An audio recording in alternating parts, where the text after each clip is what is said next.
Jam Mendoza at si Susan Balane para sa Bicol Express. Bicol Express. Marina Aga, Pilipinas. Good morning, Luzon, Visayas, and Mindanao. Marina Aga, Bicolandia, Albay, Legazpi City. Magkakatiwala, ini na po ang programang Bicol Express. Magatugang aldaw kita ni Martes. Pecha 12 na po, kaning bulan ni Nobyembre 2024. Trabahin kita sa mga mainit na istorya asina issue kan aldaw. Mga katiwala, kami ang sa inyong mga makakasabay, Jam M. Ako man po si Susan Balane. Back to normal, mga tugang, sa tuyo mga estudyante, sa na pong balik face-to-face. Pero parang klase. digdi sa Legazpi, so schools division kan Legazpi. So grade 1 hanggang grade 3 hata warang klase. Dahil nag-seminar an sa indang mga teachers. Tulong aldaw, Domingo, Lunes, Martes. So, last day. So, sa aga sinda mabalik. Pero, hihilingon ta po maging marikmat kita, mapagmangno, pero magbag-antabay sa mga latest weather forecast, kan pag-asa, mga patanid kan sa itong mga disaster official. Dahil jam, by Wednesday Na naman? November 13, pwedeng magkaigwang typhoon signal ang Bicol region. Ay, Pwede. nako naman. Posible dahil kay Ophel and kay Pipito. Nako po. Gariman, Duwa-duwa ang naglalao. gariman sa na no? basketball, ano? O yan ang si Nika. Ito mo na, ano mo na, Christine and Nika out. Ophel and Pipito in. Yeah. Grabe So, substitution maging, po. Kita, maging maingat, mag-iringat po kita pag sinabi kan sa tuyang mga disaster officials na mag-evacuate na po kita. Yeah. No? Manaram kita kan nakaaging Christine na garo riming baga that time jam na Very part 2 pipaharali na day nagaharali. Tapos ito pala biglang nagkaigwanin makusog na pag-uran. Diyan kami sa Buno taday man talaga kami nakakamati diyan kay pagbaha.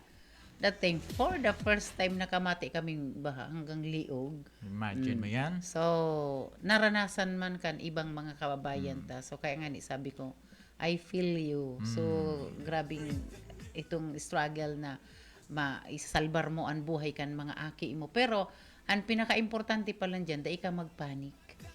Permi ka sana dyan na, so permi sana kita magkatiwala, relax.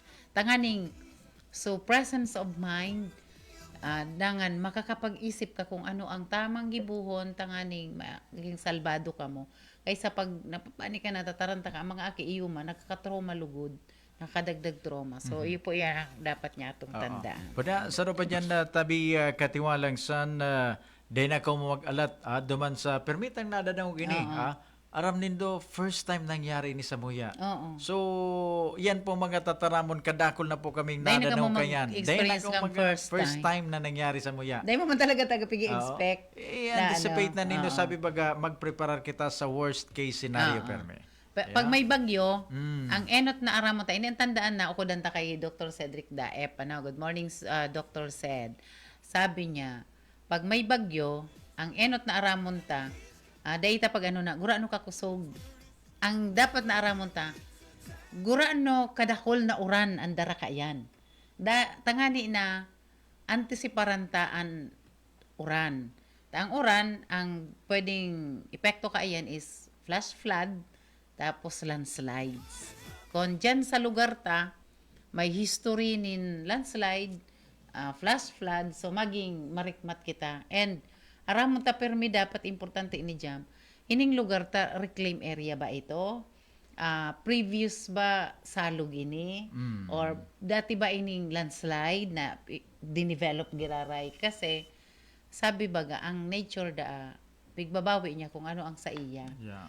Kung dati ining matibo, dati ining salog, pig-reclaim, pig-develop na nga ning maging residential area or industrial area ngaya, mabot ang panahon ngaya, masigura nakalawig ang panahon, talagang kukwaon niya iyan. Nagkakaiba ba ganin paglangkaw ng tubig, inaranod so harong, di ba? Kasi dating sa iya iyan, para sa kita, pag sa dirita talaga, babawion ta, di ba? Maski ano mangyari. So yan po mga katiwala, kaya preparan tayo na ngunya na simana na naman hanggang weekend po yan, pero ang sa tuya pong pakikisumaro pagpapangadji po back to back po ang Northern Luzon magatugang day pangani sinda nakaka recover niya na naman po ang bagyo sa Sainda, so grabe po ang Sisa Parninda. So diyan nakataram na Diyos ko tama naman, di ba? Nakataram sila. Taram-taman niyan dati ka. Buda ining ano yan, mailing man tracking ni Ophel, pasiring na naman sa Inda. Sa Northern Luzon na naman po. So, nahiling pong tracking ka yan. So sarabay-sabay kitang mga G na, wag na. Tama. No? So matunaw na dyan sa kadagatan, dahil na po makaapektar. Tama Pasko. Pasko baga. Pero dyan, sa iba yun, malinaw or tabako, dahil ko lang ma-recall na may nawawara pala na parasira. So hanggang ngunyan, parang tabako yata, nagtatarabangan na po ang mga otoridad dyan tanganing mahanap sa kadagatan. No? So yun ang pigsasabi na, amay pa baga ka ito? Nagpaluwas na si Governor Glenda na no sailing na, di ba? So dahil na kamunang maglawod minsan ang kunyang palan jam inviting man palan ang dagat pag makusog ang alon maaro kaning may maraot na panahon. Nagruluwas palan ang sira diyan. Madali da ang pagdako. Nagralataw masin takong may nadidisturbo sinda sa iraro, minairibabaw pala niya. Puwerte pala magsira mananggad. Kaya lang, delikado maray. Oo. So, piglalag mo sa peligro ang buhay. Ara mo, kuminsan si mayrak man kita kay, kay Gob Glenda. Kasi sa pag-assumir niya bilang acting, sunod-sunod sa bagyong Bagyo. may maabot pa. Kaya kung mailing mo si Gob Glenda, kung yung gari, yan ang hagad na. Di pa man siya actually hagad. So parang napapagalo, mahiling mo na. Gano'n napapagalo na siya. Pero nangingibabaw pa rin ang kagandahan niya. Siyempre. Inside and out. Pero anuhunta na lang po. Ang maswerte man dyan jam, kadakol ang nagdadamay sa satuya dahil so mga itinanom kan mga enot baga mga previous na mga leader kan probinsya nin Albay na siging tabang sa mga probinsya na sa ibang riyon na nasa lantangayanin mga kalamidad nagtatabang bagang Albay before na rumduman mo. So hanggang ngayon nagtatanaw utang buot kaya pag nagkaigo kita arog ka aning problema kada ako lang nag-aarabutan. So iyan man po an pakonsuelo man sa pagmarhay ang pagmarhay kang kuyan tugang diba? Sister province kasi kayto during the time of Governor Joey Salceda kan na-experience na suriming and mga pirang taon man dahil man kita na-spare man kita so albay kayto o yan ang iyo ang nagtatabang mga humanitarian dahil man kita nga sinalantangon yan pero sa mga tugang kita ang maduman. Kaya baga so pangyari kayto sa Yolanda, nyaon po duman so albay.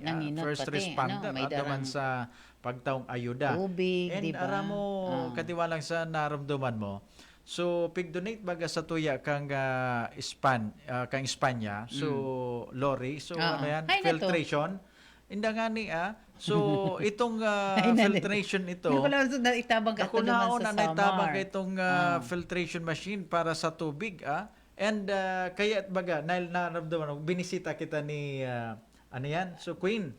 Yan, so Queen. Tanailing niya ito sa news na so pig-donate nindang gamit-gamit duman sa kaya na-inspire so, another siya. aid ang na-receive ka Albay. Kaya binisita ka ito ni Queen para magpasalamat duman sa ispersos na ito. So magayon baga. Araw kayan ang pagtatarabangan. Pag nagtatabang, pag maray ka sa kapwa, ang balik man kayan iyo. Pero para lamang ka sa kapwa, yan, lalamangan man ang kalag mo duman sa ikaduwang buhay. Pero ang